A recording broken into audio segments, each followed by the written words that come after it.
কিন্তু রোদ্র উঠতে গেছে গা, আর রোদ্রের মধ্যে বয়া আমার দিদা রান্না বান্নার লেগা প্রস্তুতি নিতেছে, কুড়াগাড়ি আরম্ভ করছে।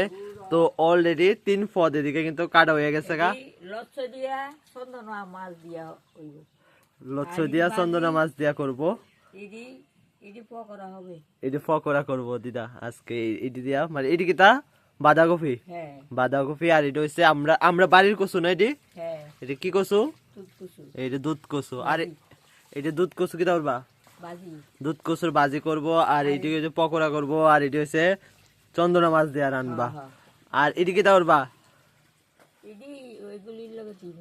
এইটা হচ্ছে কাঁঠালের বিচি। দেখো কত পুরান কাঁঠালের বিচি রাখছে অনেক সময়। এটি কিন্তু অনেক খাইতে স্বাদ লাগে তরকারির মধ্যে দিলে।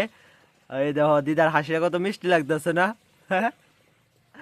লজ্জা হয়েছে আমার দিদা, আমার দিদা কিন্তু লজ্জা আছে।